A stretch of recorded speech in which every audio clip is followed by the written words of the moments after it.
Bonjour à toutes et à tous. Aujourd'hui, on va s'attaquer à un sujet passionnant et, disons-le, un peu déroutant parfois, le théâtre contemporain. L'objectif, vous donner toutes les clés pour l'analyser, le comprendre et surtout pour briller le jour du bac de français. Et pour commencer, rien de tel qu'une citation de Joël Pomera, un des grands noms de la scène actuelle. Écoutez bien. Le théâtre se voit, s'entend, ça bouge, ça fait du bruit. Le théâtre, c'est la représentation. Tout est dit, non?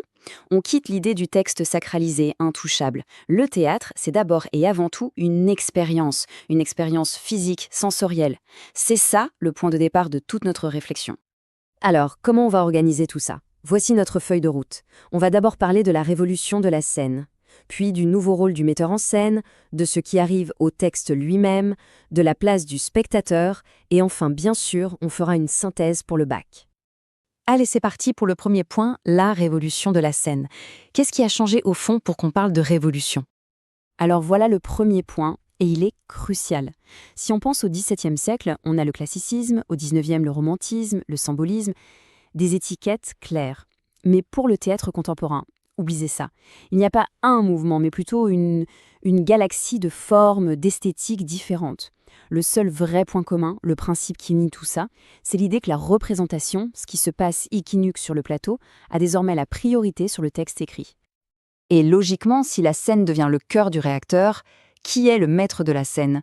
Eh bien, c'est notre deuxième point, le metteur en scène, qui devient un véritable auteur.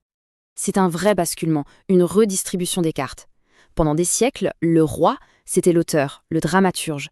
Le metteur en scène, lui, n'était qu'un traducteur qui mettait en image le texte. Aujourd'hui, non. Il devient un créateur à part entière. C'est sa vision qui prime. C'est lui qui sculpte le spectacle avec la lumière, le son, les corps. Et ça change tout dans la manière de fabriquer une pièce. Pensez à Ariane Mouchkine et son Théâtre du Soleil. Là-bas, on ne part pas d'un texte fini. On part d'improvisation, de recherche. Le spectacle se construit collectivement, au plateau. C'est la même chose pour Joël Pomera. Il n'arrive pas en répétition avec un texte sous le bras. Il écrit avec ses comédiens, à partir de ce qu'il propose. Le texte naît de la scène et non l'inverse. Et d'ailleurs, Pomera le dit lui-même, de façon magistrale, il se définit comme un écrivain de spectacle et pas comme un écrivain de texte. La nuance est énorme. Ça veut dire que pour lui, l'écriture, ce n'est pas que les mots. C'est aussi la lumière, le son, le silence, le mouvement. Le spectacle est l'œuvre finale, pas le texte. Bon, si le metteur en scène prend le pouvoir et que la création se fait au plateau, qu'est-ce qu'il advient du texte? Eh bien, c'est notre troisième point. Le texte, lui aussi, il explose. Regardez-moi ce contraste saisissant. D'un côté, on a l'Alexandrin de Corneille, parfaitement ciselé, presque musical, aux rages, au désespoir, aux vieillesses ennemies. C'est structuré, c'est clair. Et de l'autre, on a Coltès. Une seule phrase qui s'étire, qui n'en finit pas, qui suit le rythme d'une pensée allaitante, presque une course.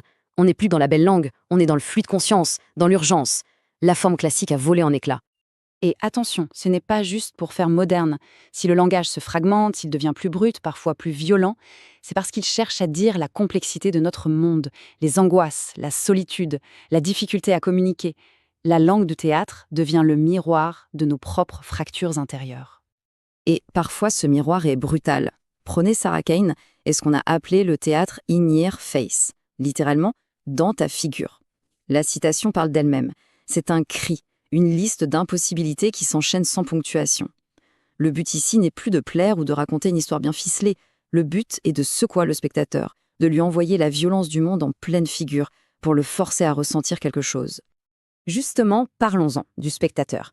Parce que si la scène change, si le texte se brise, la place de celui qui regarde ne peut plus être la même. C'est notre quatrième point, le spectateur est désormais provoqué. Alors, quel est son rôle au juste? Est-ce qu'on vient encore au théâtre pour s'asseoir confortablement dans un fauteuil et digérer une belle histoire? La réponse est claire, non. Le théâtre contemporain ne veut plus d'un spectateur passif. Il veut le bousculer, le faire réfléchir, le mettre mal à l'aise. Bref, il veut le rendre actif. Et pour ça, il y a plusieurs stratégies. Prenons deux exemples très différents. D'un côté, une pièce comme Art de Yasmina Reza. C'est une comédie, on rit beaucoup. Mais à travers le rire, la pièce nous interroge sur nos propres certitudes, sur l'amitié, sur la valeur de l'art. On sort de là en se posant des questions sur soi-même. De l'autre côté, Sarah Kane. Là, plus de rire. C'est l'inconfort, la violence des mots qui doit créer une empathie, une réaction presque physique. Deux méthodes, mais un même but, engager le spectateur. Bon, tout ça c'est passionnant, mais la question qui brûle les lèvres, c'est concrètement qu'est-ce qu'on fait de tout ça pour le bac? C'est notre 5e et dernier point, la synthèse, les réflexes à avoir.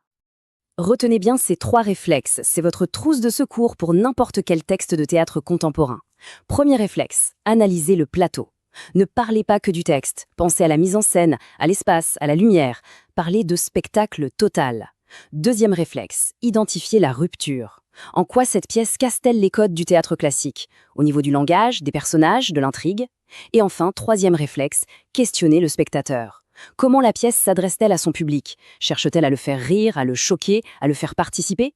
Avec ces 3 clés, vous avez de quoi construire une analyse solide. Et pour finir, une question qui ouvre le débat. On a longtemps dit que le théâtre était un miroir tendu à la société. Mais aujourd'hui, est-ce qu'il se contente de refléter le monde ou est-ce qu'il essaie de le briser, de le transformer, tel un marteau? C'est une excellente question pour nourrir une conclusion, que ce soit à l'écrit ou à l'oral, et pour montrer que vous avez saisi les enjeux profonds de ce théâtre.